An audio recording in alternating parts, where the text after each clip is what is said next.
오늘 비가 내리네요. 테슬라도 요즘 비가 참 많이 내렸죠. 비가 아니라 태풍 수준인데 고점 대비 55% 하락하고 또 며칠 전에는 하루에 15%가 하락한 역사적인 날을 경험을 했습니다. 테슬라에 대한 믿음이 있다고 하더라도 이 하락은 누구에게나 힘든 시기입니다. 또 누군가에게는 새로운 기회이기도 하고 또 테슬라 숏을 치시는 분들에게는 엄청난 이익이 되는 하루이겠죠. 모든 일에는 양과 음이 공존하는 것 같습니다. 어렸을 때는 단편적으로 생각을 했었는데 또 사회생활을 하고 경험이 쌓이면서 모든 일에 장단점이 공존하기 때문에 세상이 나를 속일지라도 슬퍼하거나 노여워하지 말라는 푸시킨의 그 명언이 뼈에 새겨지는 시기인 것 같습니다. 테슬라랑은 상관이 없는데요.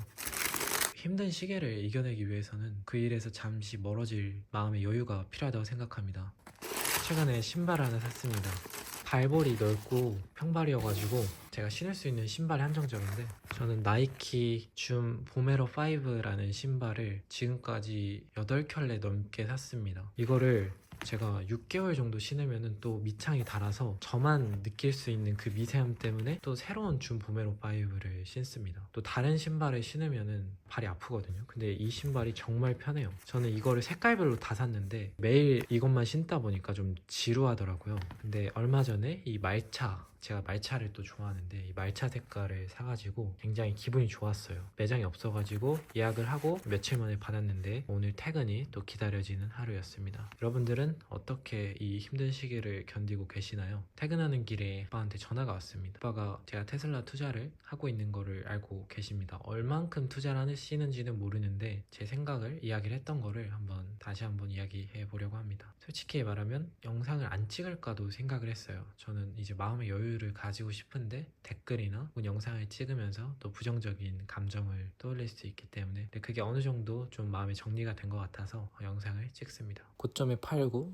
저점에 좀 매집을 했다면 수량을 늘릴 수 있는 좋은 기회였지만 이게 말처럼 쉽지는 않습니다. 또한 테슬라를 정말 좋아하시는 분들은 팔고 산다는 게 되게 어려운 일입니다. 만약에 팔았는데 주가가 오르게 되면 그걸 다시 사들이는 그 과정도 굉장히 스트레스고 그 균형점을 잘 찾는 분들은 매매를 잘 하시는 분들이겠죠. 하지만 이제 저 같은 경우는 못합니다. 그래서 제가 가질 수 있는 장점, 내가 투자에 있어서 어떤 장점이 있을까 생각을 해보면 시간입니다. 투자를 얼만큼 더 오래 할 수 있는지를 생각을 해보면 20년, 30년의 시간이 남아있겠죠. 그 시간을 투자에 녹여내기 위해서는 대출을 했을 때 신용대출이든 주식담보대출이든 여러 종류의 대출을 했을 때 그 리스크를 관리를 잘해서 시장에서 퇴출을 당하지 않아야 합니다. 이번 과정에서의 큰 실책은 그 리스크 관리를 잘 하지 못했다는 것입니다. 나름대로 고려는 했었고 청산이 되는 단가는 한 140불 정도이기 때문에 설마 여기까지 가겠어? 라는 생각도 솔직히 말하면 있었습니다. 그럼에도 불구하고 지금 상황에서 100불을 갈 수도 있는 거고 만약에 간다고 하면 이제 그때는 어떻게 해야 돼? 라는 질문에 대해서 대답을 할 수 없기 때문에 그거는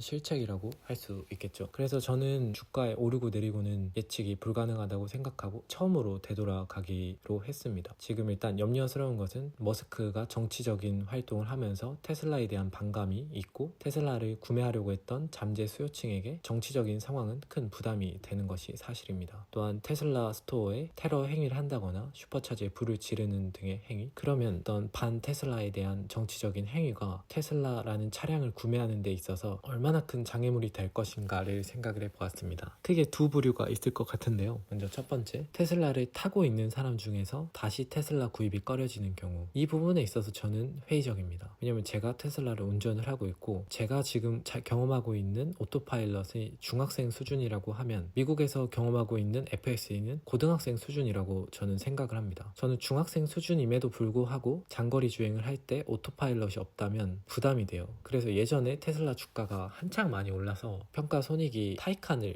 살 수 있었던 점에 교만스럽게도 이런 질문을 했었거든요. 타이칸을 살 수 있다면 내가 살까? 근데 그에 대한 대답은 노였습니다. 왜냐? 오토파일럿이 없는 걸 극복하지 못할 것 같았기 때문입니다. 그래서 테슬라를 경험해본 사람이라면, 특히 미국에서 더 많은 장거리를 운전해야 되는 사람이라면, 서울에서 부산까지의 거리가 그냥 피크닉 정도의 미국 사람들에게 FSD가 없다는 걸 받아들일 수 있을까? 자신의 정치적인 신념이라는 이유로 저는 결국 안 아니라는 대답이 나왔습니다. 잠시 동안은 구매를 미룰 수 있지만 결국 소프트웨어의 어떤 편익을 크게 느껴본다면 저는 이 또한 지나간다고 생각합니다. 그다음에 두 번째인데요. 도지의 활동으로 직업을 잃게 되신 분들이 많죠. 그분들이 테슬라를 구매할 확률은 제로라고 생각합니다. 평생 직장이었다고 생각되는 그 공무원의 자리를 뺏긴다는 것은 이거는 제가 뭐 일론 머스크를 좋아하지만 어쨌든 그분들의 한 가정에 있어서는 정말 충격적인 일이라고 생각을 합니다. 그분들이 월급을 받을 만큼 큰 역할을 수행하지 않았다고 하더라도 그거는 굉장히 슬픈 일입니다. 테슬라를 지지하는 세력이 이렇게 양분하게 되죠. 그 숫자를 미국인의